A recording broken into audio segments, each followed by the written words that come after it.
Inilah dua pahlawan pembebas Masjid Al-Aqsa, siapa berikutnya? Assalamualaikum warahmatullahi wabarakatuh. Semoga sahabat sekalian selalu dalam keadaan sehat walafiat, amin ya rabbal alamin. Rasulullah Shallallahu Alaihi Wasallam mengabarkan akan datangnya seorang pemimpin yang namanya sama seperti nama beliau. Baitul Maqdis atau Al-Haram Asy-Syarif, tanah suci yang mulia, kerap digunakan untuk merujuk kepada Masjid Al-Aqsa yang terletak di kota lama Yerusalem, Palestina.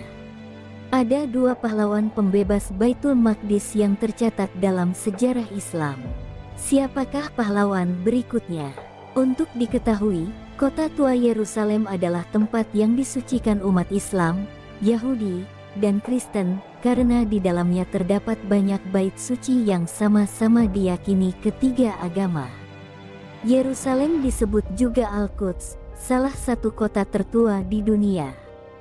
Sejak zaman dulu, kota ini berulang kali direbut, ditaklukkan, dihancurkan, dan dibangun kembali oleh berbagai pihak. Bagi umat Muslim, kota tua Yerusalem adalah tempat yang sangat dimuliakan karena di sana terdapat Baitul Maqdis, Masjid Al-Aqsa. Kompleks Masjid Al-Aqsa memiliki luas 144.000 meter persegi dan pernah menjadi kiblat pertama sebelum dialihkan ke Masjidil Haram Makkah. Di dalamnya terdapat Masjid Kubah Batu, Kubah As-Sakrah atau Dome of the Rock, Masjid Al-Qibli atau Masjid Jami' Al-Aqsa, Musala Al-Marwani, Kubah Silsilah, Kubah Mi'raj Nabi, Al-Mawazin, Museum Islam dan situs lainnya. Selain kiblat pertama, Al-Aqsa pernah menjadi pijakan Nabi Muhammad Shallallahu Alaihi Wasallam ketika naik ke langit saat peristiwa Isra Mi'raj. Beliau juga pernah mengimami sholat bersama para nabi dan rasul ketika Isra Mi'raj.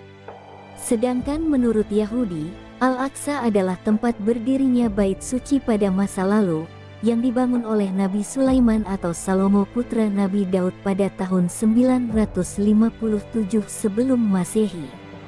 Di kawasan ini juga terdapat kotel atau dinding ratapan, atau tembok barat, sisa dari dinding tempat berdirinya bait suci zaman dulu. Bagi umat Kristiani, di sekitar Al-Aqsa terdapat gereja Makam Kudus, sebuah tempat ziarah penting bagi penganut Kristen di seluruh dunia. Tempat itu dikaitkan dengan kisah kematian Yesus, penyalibannya dan kebangkitannya. Masjid Al-Aqsa menjadi tempat yang disucikan ketiga agama karena berkaitan juga dengan para nabi yang diutus kepada kaum Bani Israel. Kini, semua mata tertuju kepada Al-Aqsa menyusul agresi Israel kepada warga Palestina. Perang ini dipicu oleh tindakan semena-mena Israel yang mengevakuasi paksa warga Palestina dari rumah-rumah mereka di kota Sheikh Jarrah. Menyusul kemudian kekerasan tentara Israel kepada warga Muslim Palestina yang sedang beribadah. Bahkan tentara dan polisi Israel merusak pintu Masjid Al-Aqsa dan memasukinya tanpa membuka alas kaki. Inilah dua pahlawan pembebas Baitul Maqdis. 1. Sayyidina Umar bin Khattab. Sayyidina Umar bin Khattab mengambil alih Yerusalem atau Al-Quds dari tangan Romawi Timur pada masa kepemimpinannya sebagai Amirul Mukminin pada tahun 637 Masehi. Perang Yarmuk terjadi pada akhir tahun ke-13 Hijriah, bertepatan pada masa peralihan Khalifah Abu Bakar kepada Umar bin Khattab radhiyallahu anhuma. Inilah salah satu perang terbesar pasukan Muslim melawan kerajaan Romawi Timur atau Bizantium.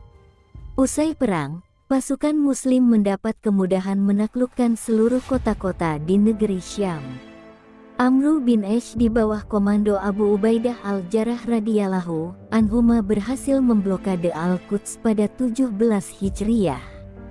Kemudian Umar datang ke Palestina untuk bertemu langsung dengan salah satu pembesar Romawi, Sophronius.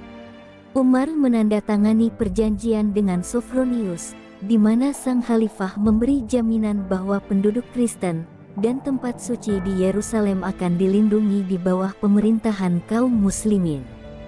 Ada yang menarik, dari sikap Umar kala itu. Ketika beliau dipersilakan sholat di gereja Makam Kudus, salah satu tempat suci umat Kristen, Umar menolak untuk sholat di dalam gereja, sehingga kaum muslim tidak meminta konversi gereja Makam Kudus menjadi masjid.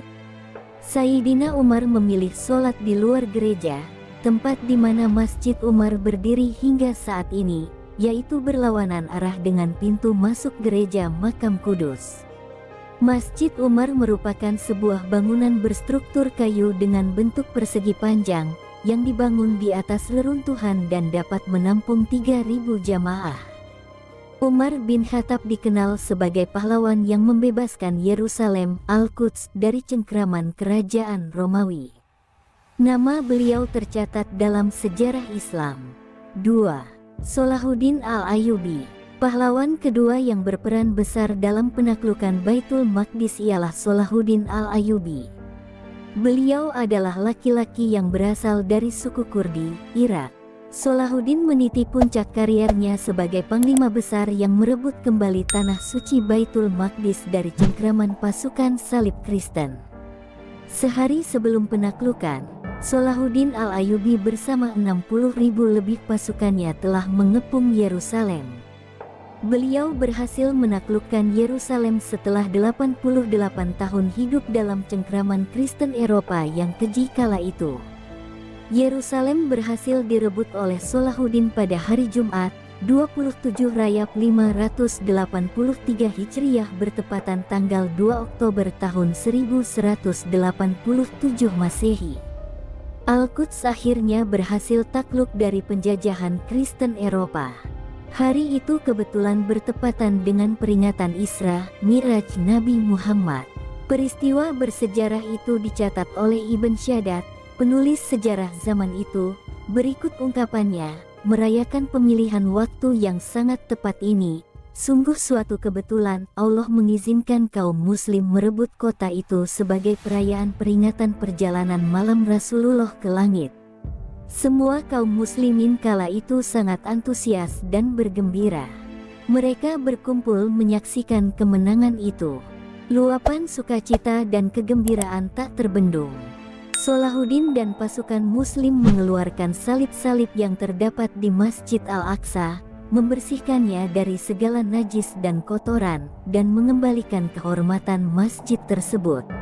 Di balik kesuksesan Salahuddin Al-Ayyubi dalam pembebasan Al-Quds ada sosok hebat yang berpengaruh di belakangnya, yaitu Nuruddin Mahmud bin Zanki atau lebih dikenal dengan Nuruddin Zanki, pemimpin sebelum Salahuddin Al-Ayyubi. Sosok Nuruddin Zanki dikenal sebagai pemimpin lurus dan tegas dalam penegakan keadilan. Ada yang menarik dari penaklukan Yerusalem dari pasukan Kristen Eropa. Salahuddin benar-benar menjunjung tinggi spirit Islam yang damai. Beliau tidak melakukan pembantaian terhadap warga Kristen, padahal beliau orang yang berkuasa saat itu. Sebaliknya beliau melindungi umat Kristiani dengan keadilan. Umat Kristiani yang tinggal di Yerusalem kala itu berdecak kagum. Seorang penganut Kristen pernah bertanya kepada Salahuddin, "Kenapa Tuhan tidak membalaskan dendam terhadap musuh-musuh Anda?" Salahuddin menjawab, "Islam bukanlah agama pendendam, bahkan sangat mencegah dari perkara di luar kemanusiaan. Islam menyuruh umatnya menepati janji, memaafkan kesalahan orang lain yang meminta maaf, dan melupakan kekejaman musuh ketika berkuasa walaupun ketika musuh berkuasa." Begitulah sejarah panjang penaklukan Yerusalem dan pembebasan Masjid Al-Aqsa dilakukan oleh dua pahlawan hebat yang tercatat dalam tinta emas. Sayyidina Umar dan Salahuddin Al-Ayyubi telah melakukan tugas mulianya. Kini, Al-Aqsa berada dalam pusaran konflik menyusul agresi Israel terhadap Palestina.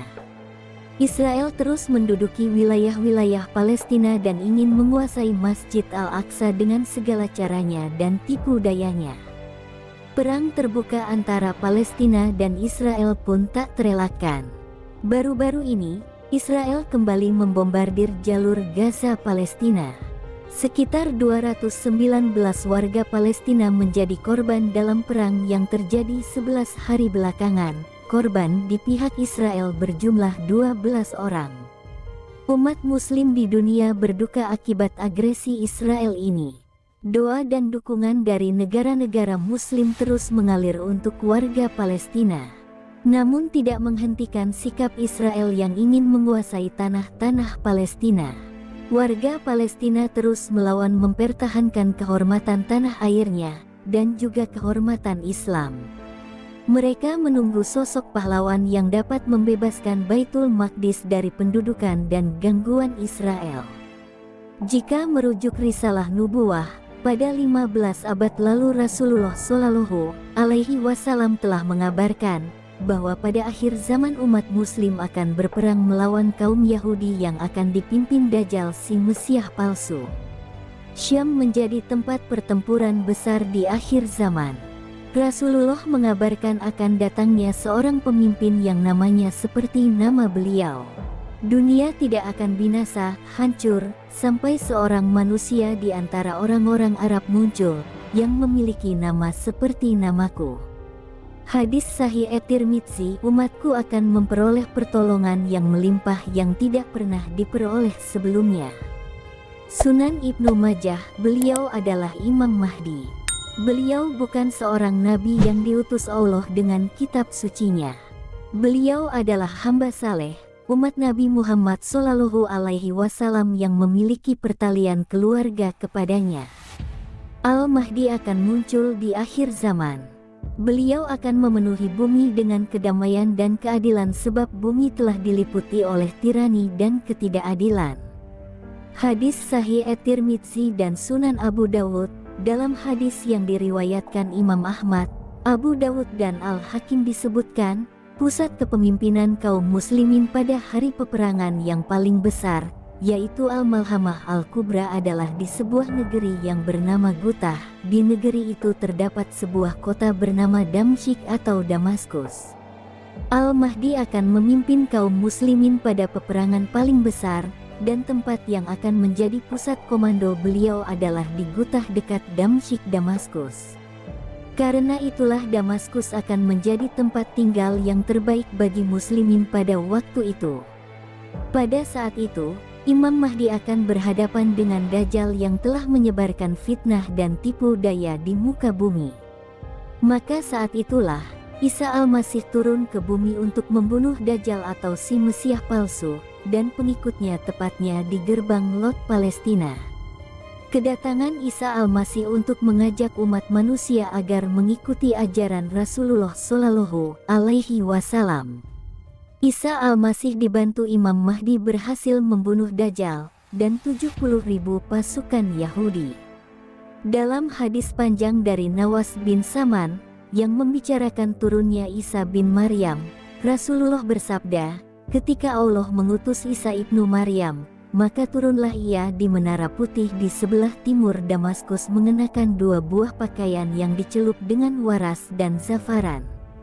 Kedua telapak tangannya diletakkannya di sayap 2 malaikat. Jika ia menundukkan kepala maka menurunlah rambutnya, dan jika diangkatnya kelihatanlah landai seperti mutiara.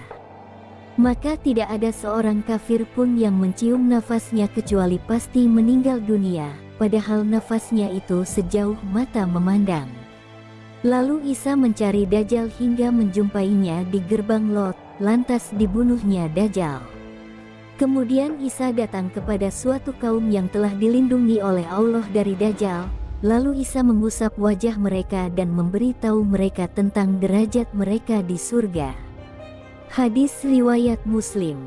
Demikian risalah nubuwah menceritakan peristiwa akhir zaman. Apa yang terjadi hari ini adalah rentetan peristiwa menuju akhir zaman. Semoga Allah menjaga Baitul Maqdis dan menyelamatkan umat Islam. Wallahu a'lam.